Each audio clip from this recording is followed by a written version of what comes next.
영광의 하나님을 뵙는 복된 주일 예배의 자리에 나오신 성도 여러분들을 환영합니다. 성경에 보면 인생의 시련을 만나도 절망하지 않고 하나님의 도우심으로 승리한 이야기가 가득합니다. 이런 분들에게 공통점이 발견할 수가 있는데, 그것은 바로 하나님의 은혜를 간절히 사모하는 마음을 가지고 있다는 것입니다. 마음이 가난합니다. 성경에서 이런 분들은 하나님께서 결코 예면하지 않으시고 돌보신다는 것을 강조하고 있습니다. 시편 51편 7절에 보면 하나님의 구하시는 제사는 상한 심령이라, 하나님이여 상하고 통회하는 마음을 주께서 멸시치 아니하시리라, 이렇게 말씀하셨습니다. 하나님의 도우심을 원하십니까? 하나님의 고침을 받기 원하십니까? 하나님의 구원을 바라고 있습니까? 가난한 심령을 가지고 하나님의 은혜를 갈망하고 또 하나님의 자비하심을 간절히 호소하시기 바랍니다. 가난한 심령에 복이 임합니다. 하나님께서 은혜를 베푸시기 때문에 그렇습니다. 천국은 바로 가난한 심령을 가진 자의 것입니다. 이제 새로 맞이하는 한 주를 바로 이런 마음으로 맞이하시기를 주의 이름으로 축원합니다. 이제 사도신경으로 우리의 신앙을 하나님께 고백함으로 주일 예배 하나님께 드리겠습니다. 전능하사 천지를 만드신 하나님 아버지를 내가 믿사오며 그의 아들 우리 주 예수 그리스도를 믿사오니 이는 성령으로 잉태하사 동정녀 마리아에게 나시고 본디오 빌라도에게 고난을 받으사 십자가에 못 박혀 죽으시고 장사한 지 사흘 만에 죽은 자 가운데서 다시 살아나시며 하늘에 오르사 전능하신 하나님 우편에 앉아 계시다가 저리로서 산 자와 죽은 자를 심판하러 오시리라.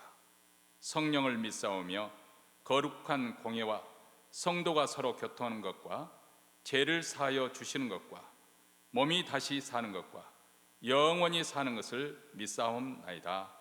아멘. 찬송가 399장 주의 약속하신 말씀 위에서 우리 힘있게 함께 부르시겠습니다.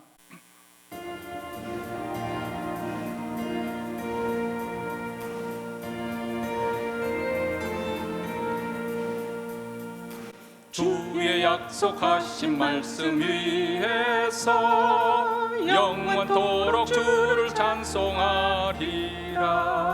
소리 높여 주께 영광 돌리며 약속 믿고 굳게 서리라. 굳게 서리, 영원하신 말씀 위에 굳게 서리. 굳게 서리, 그 말씀 위에 굳게 서리라. 주의 약속하신 말씀 위에서 세상 염려 내게 험습할 때에 말씀으로 힘써 싸워 이기며 약속 믿고 굳게 서리라. 굳게 서리, 영원하신 말씀 위에 굳게 서리. 굳게 서리, 그 말씀 위에 굳게 서리라. 주의 약속하신 말씀 위에서 영원토신 주의 사랑 힘입고 성령으로 항상 싸워 이기며 약속 믿고 굳게 서리라. 굳게 서리, 영원하신 말씀 위에 굳게 서리. 굳게 서리, 그 말씀 위에 굳게 서리라. 주의 약속하신 말씀 위에서 성령 인도하는 대로 행하며 주님 품에 항상 안식 얻으며 약속 믿고 굳게 서리라. 굳게 서리 영원하신 말씀 위에 굳게 서리 굳게 서리 그 말씀 위에 굳게 서리라. 조정희 권사께서 저희를 대표해서 하나님께 기도하겠습니다. 자비하시고 은혜로우시며 노하기를 더디하시고 인자와 성실이 영원하신 하나님의 성품으로 인해 예수 그리스도를 이 땅에 보내사 사죄의 은총과 영생의 길을 열어주시고 위대한 구원의 역사를 이루신 여호와 하나님을 찬송하며 존귀와 영광을 돌려드립니다. 오늘도 복되고 거룩한 주의 날 저희들의 삶을 구별하여 담대히 은혜의 보좌 앞에 나와 온 맘 다해 예배드릴 수 있는 자리로 불러주신 성령님의 인도하심에 진심으로 감사드립니다. 이 예배 중에 임하시는 하나님의 영광의 빛을 보게 하시며 상한 심령이 회복되고 고난 영혼이 소송케 되어 온전한 안식과 기쁨을 누리는 복된 시간이 되게 하옵소서. 사랑의 주님, 지난 한 주간도 힘겨운 일상의 생활 속에서도 때를 따라 도우시는 한량없는 하나님의 은혜와 변함없는 사랑으로 돌보시고 지켜주시는 하나님의 신실하심이 저희들을 소망 가운데서 다시 일으키시니 그 은혜가 우리의 삶 속에 늘 새롭습니다. 지금 이 예배의 자리에 있음도 주님의 은혜요, 하나님을 아버지라 부를 수 있는 자녀됨도 주님의 은혜요, 연약하지만 믿음으로 이 고난의 시절을 살아내게 하심도 주님의 은혜임을 고백하며 감사를 드립니다. 용서의 주님, 매일의 삶을 돌아보며 참회의 기도를 드립니다. 일상의 생활 속에서 하나님의 마음과 생각을 헤아리지도 못하고 나 좋을 대로 살면서 이웃의 고통과 아픔을 짐짓 외면해 버렸습니다. 하나님을 믿고 사랑한다고 늘 고백하면서도 삶의 모습은 여전히 세상의 풍조에 떠밀려 육신의 소욕에 따라 살면서 불순종과 외식으로 그리스도의 정체성을 잃어버리고 허울뿐인 신앙인의 모습을 시시때때로 발견하곤 합니다. 이 불신앙과 어리석고 부끄러운 모습을 회개하오니 저희를 불쌍히 여기시고 주님의 긍휼하심으로 용서하여 주옵소서. 하나님을 아는 지식이 머릿속에 머물지 말고 가슴으로 내려와 뜨거운 열정으로 하나님의 손과 발이 되어 주님의 공생의 삶을 살아내는 복된 인생이 되기를 간절히 소망합니다. 예배당 밖에서도 예배자의 모습을 잃지 않도록 매 순간순간 저희들의 마음의 중심을 하나님 마음에 잇대어 살아가게 하옵소서. 세상을 주관하시고 통치하시는 하나님 아버지, 지구촌 곳곳에서 들려오는 고통의 신음소리가 저희들의 마음을 얼마나 아프고 슬프게 하는지요. 자연재해로 인하여서 일순간의 삶의 터전을 잃고 낙심 가운데 방황하는 사람들, 이념의 갈등이 빚은 참사로 아프가니스탄의 무고한 시민들의 희생과 무질서와 혼란 가운데 두려움에 떨고 있는 사람들, 아직도 끝나지 않은 코로나 팬데믹으로 인하여 무너진 일상 속에서 삶의 끈을 놓지 않으려고 몸부림치는 사람들, 이렇듯 피조 세계가 겪고 있는 이 모든 비극들을 저희들은 이해할 수는 없지만 그럼에도 이 고통의 시면 속에서 오직 전능하신 하나님만을 바라보며 도움을 구하는 인생들을 불쌍히 여기시고 주님의 긍휼하심과 자비로우심으로 구원해 주시고 살아갈 힘과 용기를 주시기를 간절히 기도드립니다. 주님의 몸된 교회를 위해 기도드립니다. 어려움 중에도 여기까지 지켜주시고 인도하신 하나님의 은혜를 감사드립니다. 믿음과 기도가 더욱 충만해져서 하나님의 영이 함께하는 진실된 신학의 공동체가 되어 세상의 아픔을 치유하고 길 잃고 방황하는 영혼들에게 살 소망이 되어져 하나님의 살아계심을 증거하는 교회가 되게 하옵소서. 각자 주어진 삶의 자리에서 작은 일에 충성하며 사랑의 수고를 아끼지 않는 성도들의 헌신의 손길들을 기억하시고 저들의 삶 속에 하늘의 풍요로움으로 충만케 채워주시옵시기를 간절히 기도합니다. 이제 말씀의 자리로 나아갑니다. 주님께서 사랑하시는 이강 목사님, 단위에 세우셨사오니 영육간에 강건케 해주시고 성령님 함께 하시는 가운데 진리의 말씀을 선포하실 때에 살아계신 하나님을 온몸으로 경험하며 세미하게 들려오는 하나님의 음성을 들을 수 있는 귀한 은혜의 시간이 되게 하옵소서. 모든 영광 하나님 홀로 받으시며 우리의 도움이시요 힘이 되신 예수 그리스도의 이름으로 감사하며 기도드리옵나이다. 아멘.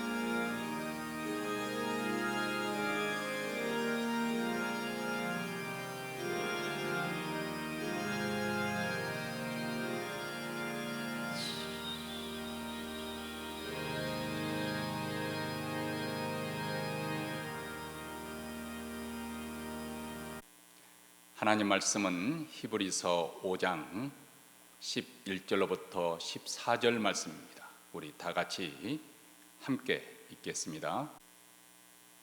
멜기세덱에 관하여는 우리가 할 말이 많으나 너희의 듣는 것이 둔함으로 해석하기 어려우니라. 때가 오래므로 너희가 마땅히 선생이 될 터인데 너희가 다시 하나님의 말씀의 초보가 무엇인지 누구에게 가르침을 받아야 할 것이니 젖이나 먹고 단단한 식물을 못 먹을 자가 되었도다. 대저 젖을 먹는 자마다 어린아이니 의의 말씀을 경험하지 못한 자요 단단한 식물은 장성한 자의 것이니 저희는 지각을 사용하므로 연단을 받아 선악을 분별하는 자들이니라. 아멘. 할머니, 할아버지들에게 가장 큰 기쁨 중에 하나는 손자, 손녀들을 만나는 것일 것입니다.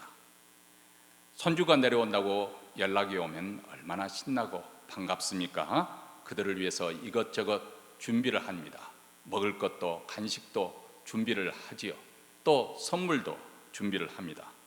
그러면서도 또 다른 한편으로는 또 염려가 됩니다. 전화를 받으면 벌써 치울 것을 찾습니다. 깨질 것이나 또 부서지기 쉬운 것들을 손주, 손이 미치지 않는 높은 곳에 올려놓거나 안 보이는 곳에 감추어 둡니다. 왜냐하면 나이가 어릴수록 그들을 통제하기가 쉽지 않기 때문에 잠깐 눈을 돌리면 또 문제를 일으키기 때문에 그렇습니다.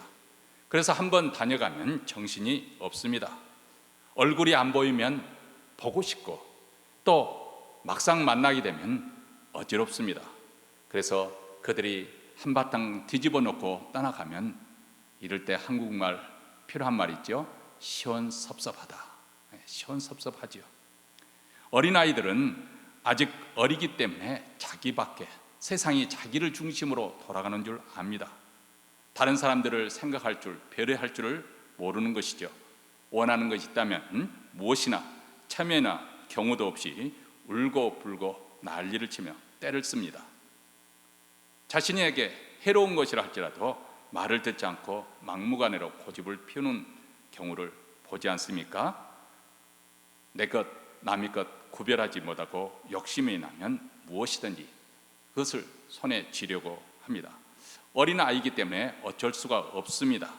자, 어린아이이기 때문에 미숙하기 때문에 어쩔 수 없다고 그것을 우리가 인내로 받아들이고 또 훈육을 하게 됩니다만 만약에 어른이 되어서도 이렇게 미성숙한 모습으로 살아간다면 어떻게 될까요?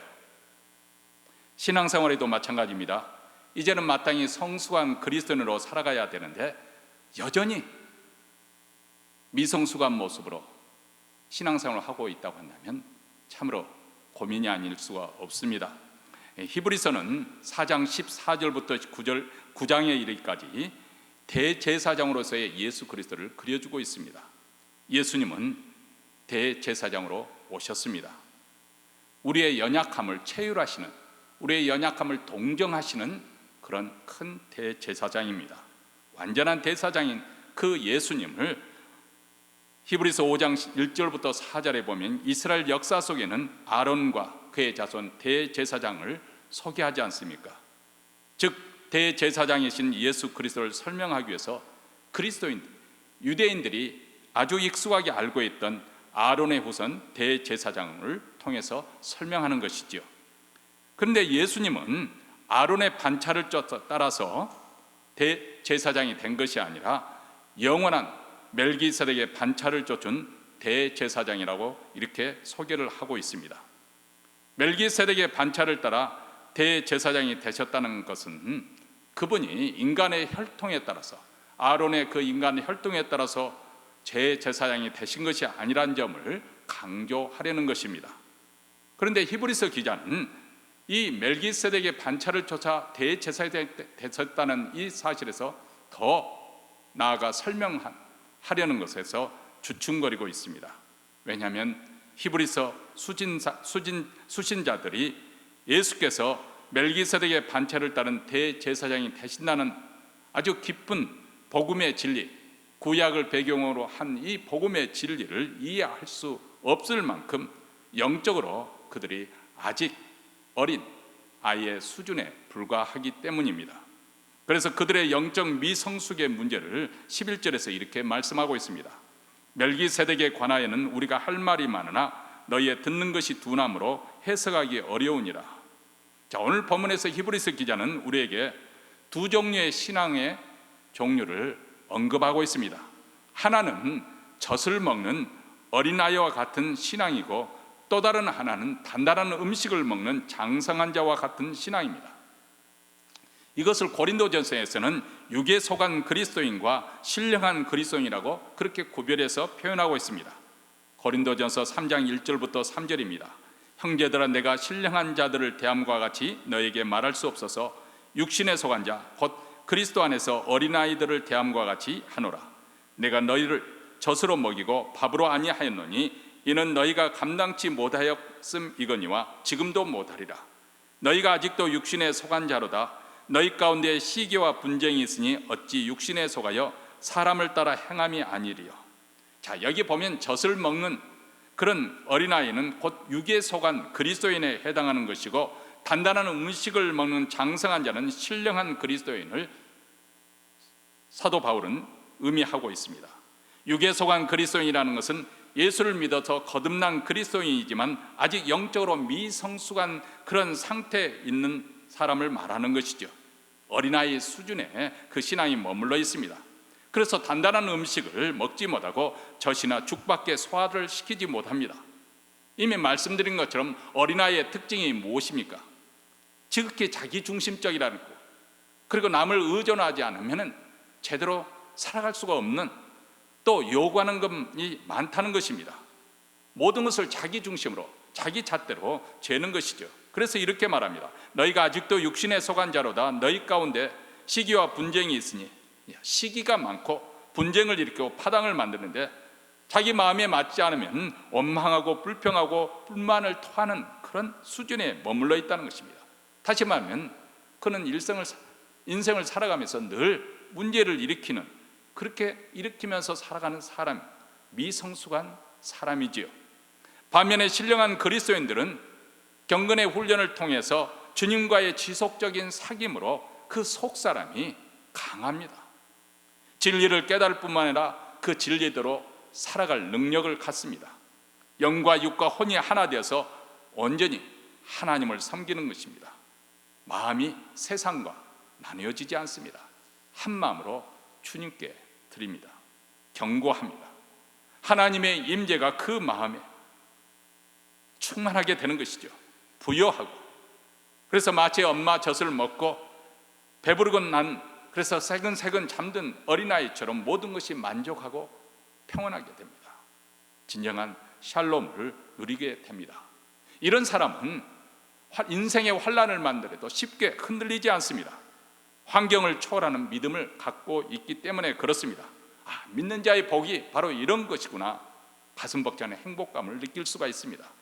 그래서 주님을 이전보다 더욱더 뜨겁게 사랑하게 되고 더 깊은 헌신의 길로 들어가게 됩니다. 가식 없는 진실함으로 이웃들을 대하고 사랑으로 섬기게 되는 것이죠.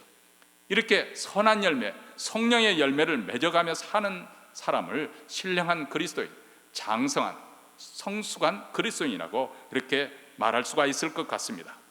물론 신앙에는 처음부터 장성한 자로 태어나는 것이 아니고 갓난아기로부터 차츰차츰 자라서 장성한 어른이 되는 것입니다. 신앙생활도 마찬가지입니다. 그런데 어린아이의 상태에 오랫동안 머물러 있다는 것은 결코 이렇게 자연스럽게 성장하는 한 과정이 아니라 중대한 영적 문제가 있다는 것을 오늘 본문에서 말씀하고 있습니다. 12절 말씀입니다. 때가 오래므로 너희가 마땅히 선생이 될 터인데 너희가 다시 하나님의 말씀의 초보가 무엇인지 누구에게 가르침을 받아야 할 것이니 젖이나 먹고 단단한 식물을 못 먹을 자가 되었도다. 이렇게 말씀합니다. 자, 오늘 말씀 이 구절에서 우리가 알 수 있는 것은 이 히브리서를 읽는 수신자들의 복음을 믿은 지 오래됐다는 것입니다. 아주 오래되었습니다. 그들이 그때로부터 정상적인 성장을 거듭하고 있었다면 이제는 다른 사람들을 가르칠 수 있는 선생의 수준이 되어 있어야 마땅합니다. 그런데 그들의 신앙은 여전히 젖이나 먹고 단단한 음식을 먹지 못하고 있습니다. 한번 생각을 해보시기 바랍니다. 아직도 젖병을 빨고 있는 어른이 한번 상상이 되어집니까? 이렇게 오랜 시간이 흘러도 여전히 이런 상태에 머물러 있다고 한다면 그것을 가리켜서 병적인 유아 상태, 영적으로 볼 때 병적인 유아 상태라고 그렇게 말할 수 있을 것입니다. 이 병적인 유아 상태가 계속 진행되고 있다고 한다면 그 마음과 영혼은 점점 더 단단해지는 것이죠. 완고해지고 강팍해지고, 그래서 변화가 되어지지 않고 강팍한 영혼이 되어가는 것입니다. 소위 말하면 경화 현상이 일어나는 것이죠. 선악을 분별하지 못해서 유혹에 쉽게 빠지고 아무런 힘도 써보지 못하고 죄에 넘어지는 그런 삶을 살게 됩니다. 우리가 이미 공부했던 히브리서 3장과 4장에 보여진 이스라엘 백성들이 그랬습니다. 특히 광야 생활 가운데 그들은 항상 미혹돼서 잘못된 가르침, 잘못된 선동에 항상 그들은 미혹이 되어서 바른 길에 떠나는 삶을 살았습니다. 죄의 반복에서 실패를 합니다. 그래서 그들을 가리켜서 목이 곧은 백성이라 그렇게 표현하지 않습니까? 물론 죄의 반복에서 실패한다고 해서 하나님의 은혜가 전혀 없다는 것은 아닙니다. 간혹 말씀을 듣다가 은혜를 받고 또 찬송을 하다가도 감격해서 눈물을 쏟기도 하고 기도하면서 한번 뜨겁게 또 부르짖어 기도하기도 합니다. 그런데 이렇게 가끔 하나님의 사랑을 느끼고 간혹 가다가 하나님의 은혜를 받는다고 해서 그것이 정상적으로 내가 신앙이 성장하고 있다는 그런 증거로 삼아서는 안 된다는 것입니다.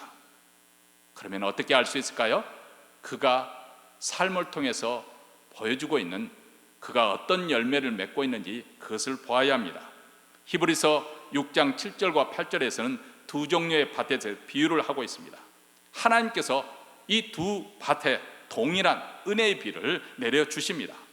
그런데 한쪽 밭에서는 사람들이 먹을 만한 합당한 채소를 내어넣어서 복을 받습니다. 그런데 다른 쪽 한 밭에서는 가시와 엉겅퀴를 내어서 저주를 받고 결국은 불사름을 당할 것이라고 그렇게 말합니다. 자, 우리 신앙생활에도 마찬가지입니다. 경건한 삶에서 거룩의 열매가 나오든지 아니면 죄에 끌려다니면서 계속 반복적으로 실패하는가, 이것은 전혀 다른 차원이죠. 만일 지속적으로 실패가 반복되고 있다고 한다면 가끔 은혜 받는다는 것과는 상관없이 그 사람은 여전히 병적인 유아 상태에 머물러 있다고 진단할 수 있습니다. 물론 그렇다고 절대로 실패하지 않는, 죄를 짓지 않는 늘 승리하는 그리스도인이 이 세상에 존재하느냐? 그렇지는 않습니다. 장성한들도 때때로 넘어지고 실패합니다. 그러나 그런 실패가 도리어 그들에게 성장의 계기가 되죠. 이로 말미암아서 이전보다 더욱더 성숙한 자로 성장해 가는 것입니다. 그런데 병적으로 유아 상태에 머물러 있는 사람은 실패는 아무런 그 진전도 없고 그리고 무의미한 반복에 불과한 것입니다. 만일 이런 상태에서 벗어나지 못하고 진정으로 변화되지 못한다면 그의 신앙하는 모든 것은 참으로 아무런 의미가 없게 될 것입니다. 이 세상에 사는 동안에도 좋은 날 보기를 기대하기가 어려울 것이고 결국은 비참한 결말에 이르게 될 것을 히브리서 기자는 우리에게 말하고 있습니다. 여러분의 신앙생활은 어느 쪽이라고 생각하십니까? 점점 더 성숙해 가고 그래서 죄를 더 극복하고 이겨가며 세상을 이기는 그런 신앙생활로 성장하여 가며 성숙해 가기를 여러분 그런 방향으로 나아가고 있습니까? 이런 자가 되기를 축원합니다. 자, 그렇다면 사람들이 어린아이의 신앙에서 탈피하지 못하는 이 병적인 유아 상태에서 벗어나지 못하는 원인이 무엇일까요? 그것은 듣는 것이 둔하다고 그렇게 11절에서 말씀하고 있습니다. 멜기세덱에 관하여는 우리가 할 말이 많으나 너희의 듣는 것이 둔함으로 해석하기 어려우니라 이렇게 말합니다. 자, 여기서 둔하다는 것은 둔감하다 그런 뜻보다도 게으르다, 언어 성경에는 게으르다 그렇게 해석하는 것이 좋을 것 같습니다. 이 말이 6장 12절에도 나옵니다. 게으르지 아니하고 믿음과 오래 참음으로 말미암아 약속들을 기업으로 받는 자들을 본받는 자가 되게 하려는 것이니라 이렇게 말합니다. 자, 이 편지를 받는 히브리서 수신자들은 지금 영적 게으름에 빠져 있습니다. 그들은 천국의 영원한 안식을 향해서 부지런히 순례의 길을 가야 하는데, 성장과 완전을 향해서 나가야 하는데, 그런데 그만 중도에서 전진하지 못하고 있습니다. 도리어 믿음에서 후퇴하고 있습니다. 심지어는 배교하는 일까지 발생하고 있습니다. 지금 그들의 영적 상황은 아주 위태롭고 심각한 상황입니다. 그렇다면 위기의식을 가지고 여기에 즉각 대응을 조치를 취해야 하지요. 거기서 빠져나가기 위해서, 벗어나기 위해서 모든 주의와 관심과 노력과 열심을 기울여야 마땅합니다. 그런데 지금 그들은 영적 안일함과 게으름에 빠져서 부주의한 삶을 살고 있다는 것이죠. 이것이 바로 둔하다 이렇게 표현을 하고 있습니다. 그런데 어떤 점에서 둔하는가? 듣는데 둔하다. 이것을 13절과 14절에서 이렇게 말합니다. 대저 젖을 먹는 자마다 어린아이니 의의 말씀을 경험하지 못한 자여 단단한 식물은 장성한 자의 것이니 저희는 지각을 사용함으로 연단을 받아 선악을 분별하는 자들이냐 이렇게 말합니다. 듣는데 둔하다는 말은 단단한 음식을 먹지 못할 자가 되었다는 것이고 곧 의의 말씀을 경험하지 못하는 것을 뜻합니다. 복음의 깊이 있는 말씀에 살아있는 능력을 체험하지 못하고 있다는 것입니다. 병적인 유아 상태에 머물러 있는 사람들의 공통적인 문제점이 무엇인가? 말씀에 대한 깨달음이 깊지 않다는 것이죠. 거의 없다거나 있다가 하더라도 아주 피상적으로 얕은 지식에 머물러 있다는 것입니다. 그래서 심오하고 충만한 하나님의 말씀의 세계를 알지 못하는 것입니다. 반면에 신령한 그리스도인들은 하나님의 말씀에 대한 지각이 있기 때문에 그 맛을 알고 있습니다. 그래서 다윗은 시편 19편 10절에 보면은 하나님의 말씀이 꿀과 송이꿀보다 더 달다고 말씀하고 있습니다. 우리 찬송가에도 달고 오묘한 그 말씀, 생명의 말씀은 아름답고 귀한 말씀, 생명샘이로다 이렇게 노래하지 않습니까? 성경책을 읽으면 읽을수록 우리 영혼에 참된 기쁨이 찰랑찰랑 차오르는 것입니다. 말씀을 통해 세상에 줄 수 없는 그런 위로를 받습니다.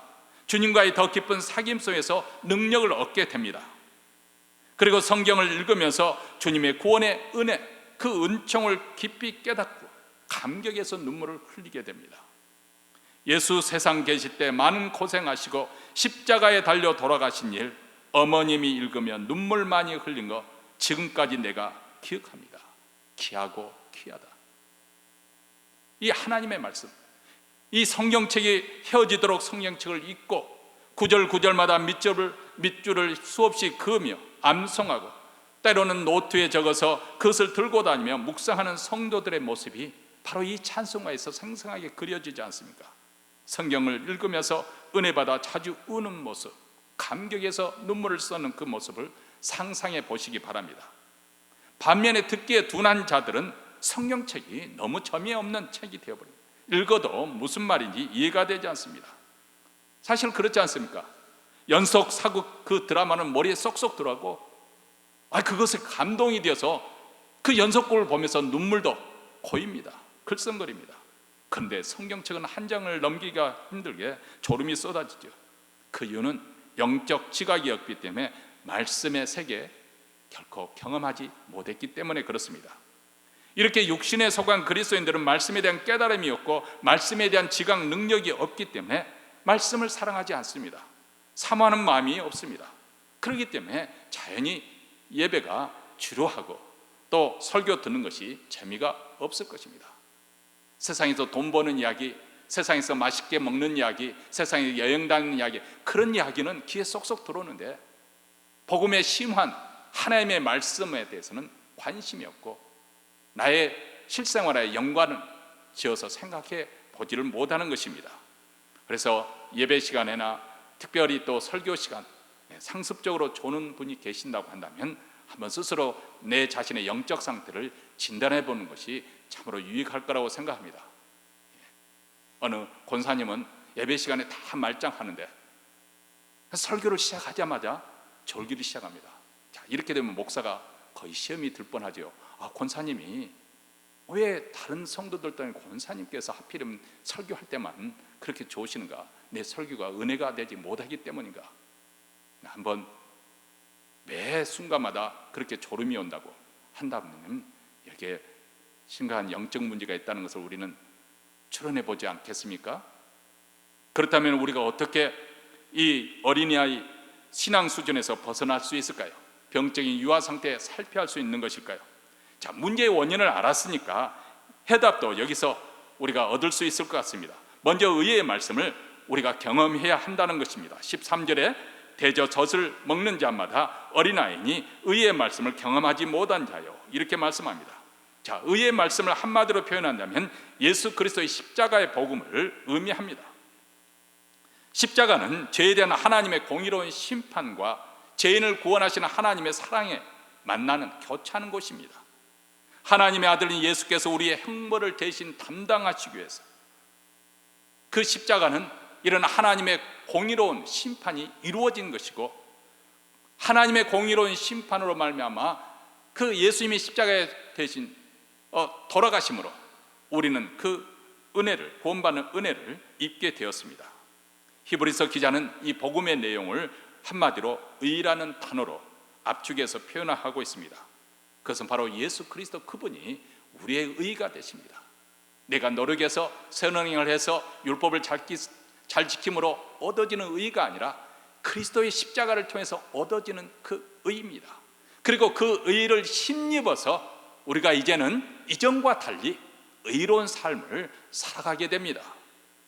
그렇기 때문에 바로 복음은 의의 말씀이 되는 것입니다. 그리고 의의 말씀을 경험하다, 이 경험하다는 말은 페이라는 단어입니다.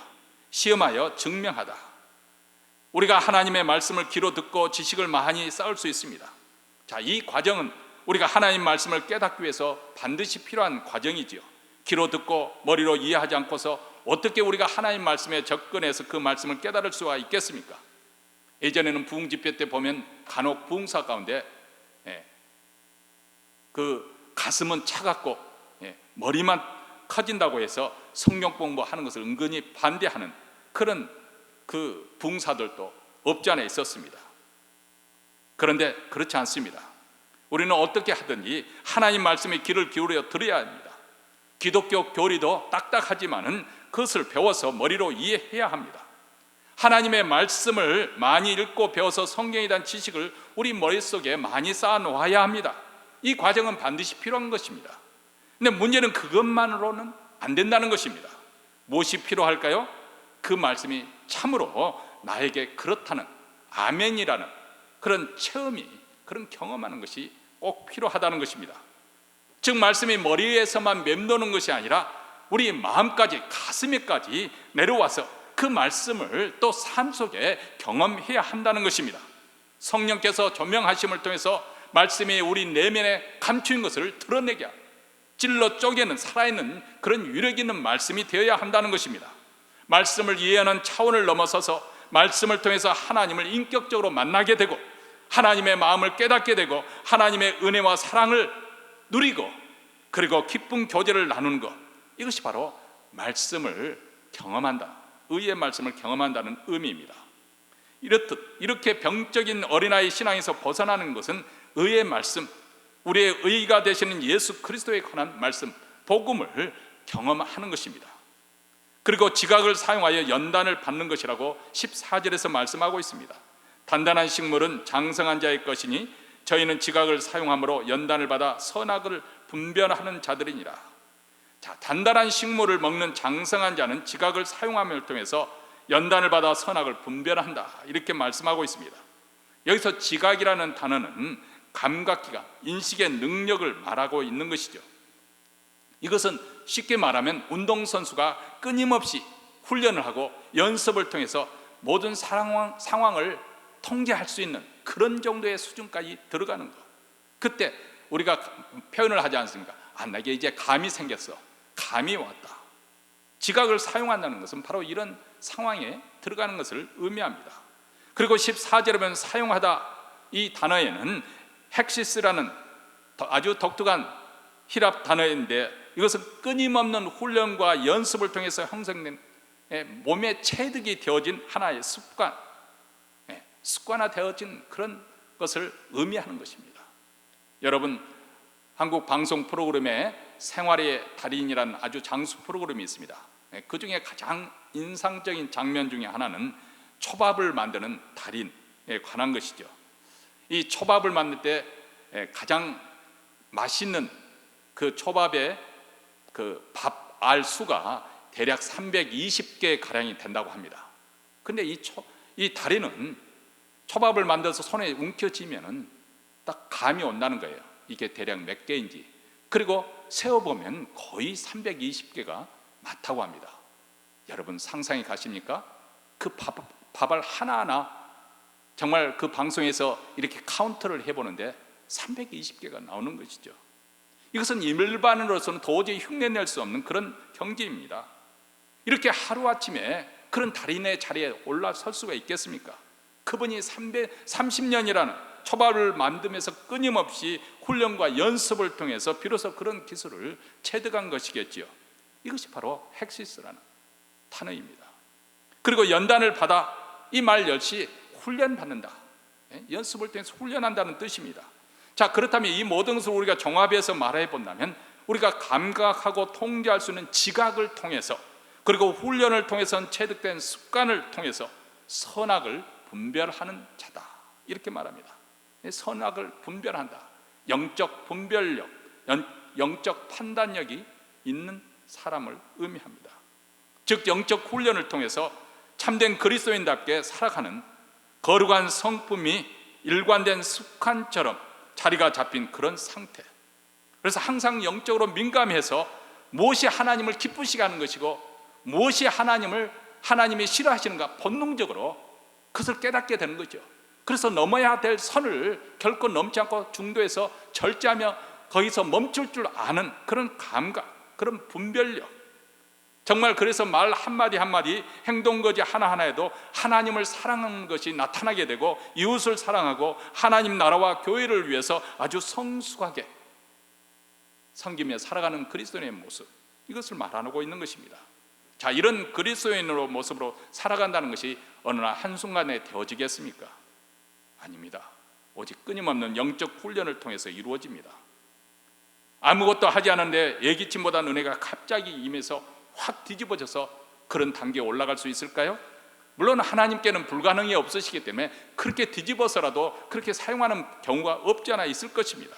그러나 통상적으로 보면 성령님은 변화되기를 간절히 갈망하면서 말씀과 기도에 창념하고 하나님께 매달려 부르짖어 기도하며 매 순간 자기의 원하는 것, 자기의 뜻을 꺾고 하나님의 뜻에 순종하기 위해서 몸부림치는 사람들, 성령님은 변화시키는 것입니다. 그런 과정을 통해서 영적인 지각과 습관을 갖게 되고 그런 훈련을 받아서 선악을 분별하는 그런 신령한 그리스도인이 되어가는 것입니다. 그렇기 때문에 우리가 신앙생활을 할 때 마치 취미생활을 하듯이, 마치 내 삶의 영역 속에서 한 부분, 이 종교생활을 하듯이 교회를 왔다 갔다 하는 그런 마음 자세로는 도저히 들어갈 수 없는 신앙의 차원입니다.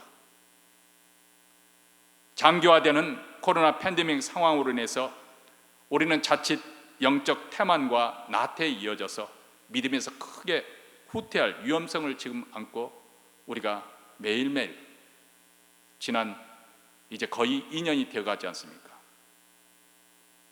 영적 성장과 성숙이 중단되면 정말 이런 병적인 어린아이 신앙 상태에 벗어나지 못하고 영영 거기에 경화될 굳어져 버릴 위험성이 있습니다.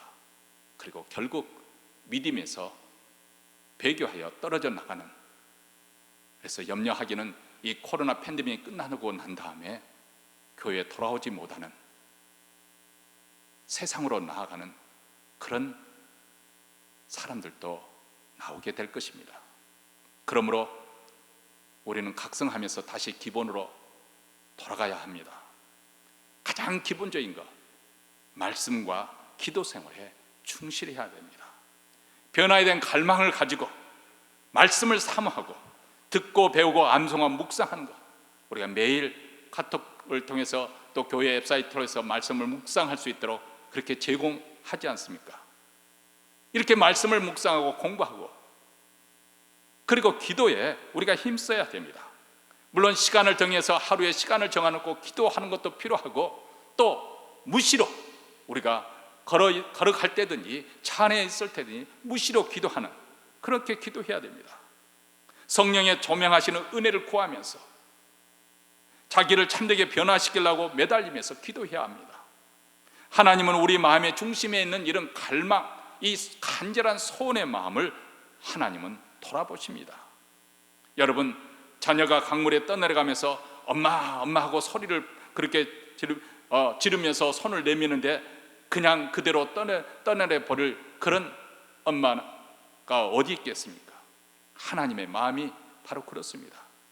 설령 우리가 병적인 유아 상태에 고착되어 있어서 변화가 없다 할지라도, 그러나 우리 하나님은 아직까지 우리를 버리지 아니하시고 여전히 우리를 사랑하고 계시고, 그렇게 또 사랑하시기 때문에 우리를 변화시켜 성숙한 그리스도인으로, 거기에서 벗어나서 성장하고 성숙한 그리스도인의 삶을 살기를 원하십니다. 그리고 그럴 기회를 우리에게 계속해서 주고 계십니다. 오늘 또 말씀을 통해서 우리에게 도전하고 있지 않습니까? 이런 하나님의 마음을 깨닫고 믿음의 선한 싸움을 잘 싸워서 경건의 훈련에 임하는 우리 모두가 되시기를 주의 이름으로 축원합니다. 기도하겠습니다.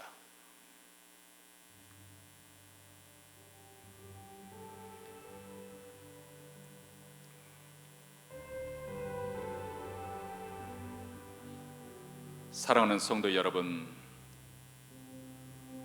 우리는 천국에 있는 영원한 본향을 향해 가는 순례자들입니다. 이 세상은 결코 우리의 영원한 거주지가 아닙니다. 매일매일 천성을 향해서 우리는 전진해 가는 그런 나그네 길과 같은 인생을 살고 있습니다. 그런데 지금 여러분은 어디서 무엇을 하고 있습니까? 천성을 향하는 순례길에서 혹시 벗어난 그런 분은 안 계십니까? 혹시 도중에 중도에 주저앉아 한눈을 팔고 있는 분은 안 계십니까? 혹시 어떤 분은 믿음에서 후퇴하여 세상 길로 한 걸음씩 한 걸음씩 나가고 있지는 않습니까? 오늘 말씀을 통해서 다시 한번 우리가 가야 할 길 깨어 근신하면서 계속해서 믿음의 선한 싸움을 싸우면서 전진해 가십시다. 말씀과 기도, 이 경건의 훈련을 통해서 우리 영적으로 진전하고 진보하고 믿음의 성숙과 성장을 나타내 보이시기 바랍니다. 하나님 아버지 감사합니다. 오늘 또 말씀을 통해서 다시 한번 우리로 하여금 힘을 얻게 하시고 우리가 해야 할 때, 우리가 마땅히 걸어가야 할 길을 자각하게 하시니 감사합니다. 잠시 잠깐 우리가 한눈을 팔거나 잠시 잠깐 우리가 주저앉았다면 다시금 열심을 주셔서 하나님을 향해서 더욱더 힘있게 전진해가는 우리의 신앙생활이 되게 하옵소서. 더 이상 반복하는 그런 영적 유아 상태에 머무르지 아니하고 조금씩 하나님의 아들이신 예수님을 더 닮아가는 성숙한 그리스도의 모습, 그리스도의 향기가 풍기는 그런 참다운 그리스도의 성숙한 모습으로 살게 하여 주시기를 원합니다. 이제 예배의 순서에 따라 정성껏 준비한 예물을 하나님 앞에 드리기 위하여 나옵니다. 하나님이 우리의 주가 되시고 하나님이 우리의 삶의 전부 소유가 하고 계시오니 모든 것이 다 주께로 와서 주께로 돌아갈 줄 믿는 그런 믿음으로 하나님께 바쳐 드립니다. 우리의 삶이 하나님께서 주관하는 그런 인생이 되게 하여 주시고 우리를 통해서 선한 열매 풍성하게 맺을 수 있도록 주께서 복을 내려 주시옵소서. 특별히 지금도 고통 가운데는 그런 많은 사람들이 있습니다. 아프가니스탄에 이렇게 테러가 일어나고 사람이 죽고 살상당하는 그런 비극적인 일이 일어나고 있고 아수라장이 되어 있습니다.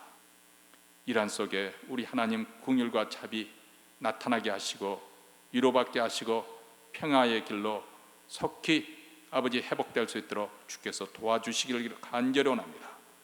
복음이 땅끝까지 우리 북한 동북부까지 전파되어 그들에게도 소망 있게 하시고 주의 교회가 이를 위해서 끝까지 사명 잘 감당하게 하옵소서. 오늘 또 하나님 앞에 예배드리는 사랑하는 성도들 그 가정에 평강이 임하며 자녀들이 번성하는 복 그리스도 안에서 참으로 복된 가정이 될 수 있도록 주께서 더욱더 은혜 내려 주시옵소서. 이제는 우리 구주 예수 그리스도의 은혜와 하나님 아버지의 무한하신 사랑과 성령의 교통하심이 오늘 말씀을 통해서 다시 한번 믿음의 경주를 끝까지 잘 하기로 다짐하며